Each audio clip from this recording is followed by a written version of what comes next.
At yun, maganda na naman ang araw para tayo ay maggala. Syempre kasama natin si Josh at si Ate Jen. At syempre dahil kasama natin ay babae, syempre hindi dyan mawawala ang pamimili at pagkain. Kaya tara, samahan nyo kami.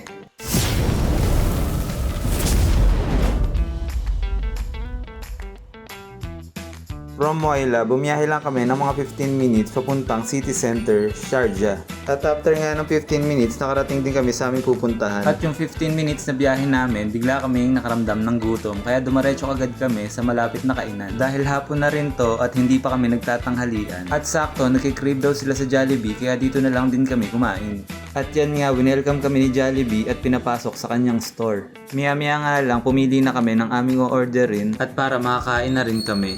At yan nga, merong sinasabi si Ate Jen pero hindi niya alam, nakamute siya. Sinasabi pala niya yung paborito ng aming kapatid na mango pie. Diba ito yung gusto ni Jojo? Yung mango pie?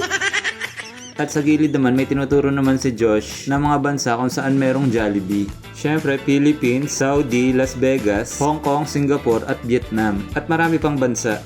At yan, maya-maya nga umorder na kami ng tig 2 piece na chicken. At after ng mga ilang minuto, nakuha na rin namin ang order namin. Kaya tara, samahan nyo kaming kumain. Totoo nga ang bali-balita no, na maliliit talaga yung mga manok. Pero may mga part din naman na malalaki.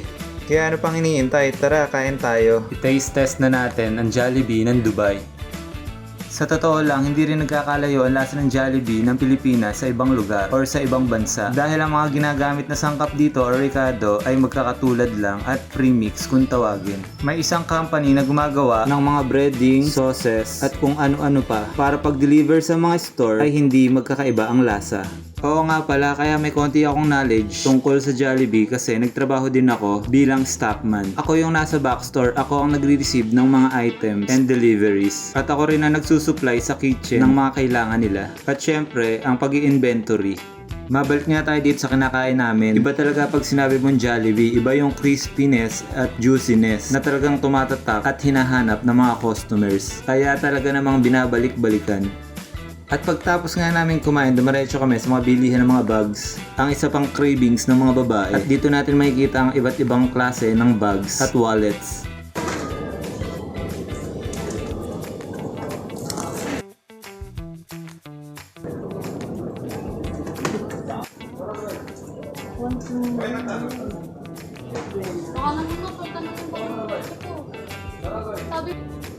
Tumagal ko ng gusto ni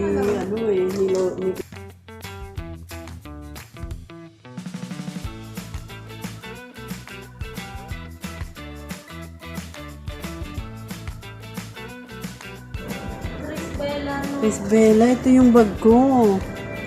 Binigay ko kay mama kaya papag... Saker! Saker! Aray! Ganto doon sa bahay, malaki dito, wala stick si James, hindi ko alam kung saan nilagay lang. Ayan pala pang pantulya. Pupunta tayo sa sa dagat. Mayroon din pala rin. Ano yan? Hindi, aray ko lang. Tigas ng katawan. Wait lang. Dati marunong ako dito eh. Wait. Hindi marunong. Hindi mahilig ko eh. Ako. Kamay na lang. Wala ka. Sige nga. Sa mga bata ako ang expert dito sa pagkaganda. Kaya, jajara. Sige. Wait. Yan o, hindi na. May dadaan. Tinawanan ka niyan eh. Lumuluhod pa nga ako dati. Hindi ko na kaya. Anong ginagawa mo? Ano ba ito pa pander to ah? Flat versus on. Dito lahat pang massage. Electric pa.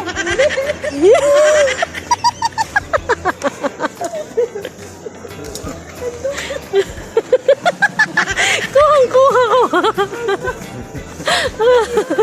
Libutan ako. Plancha. Bakit ayaw? Nakakaano nga, pamatay. Nakakapamatay. Maraming salamat sa panonood at hanggang dito na lang muna ang video natin. Kita-kits na lang ulit sa susunod na video. Maraming salamat!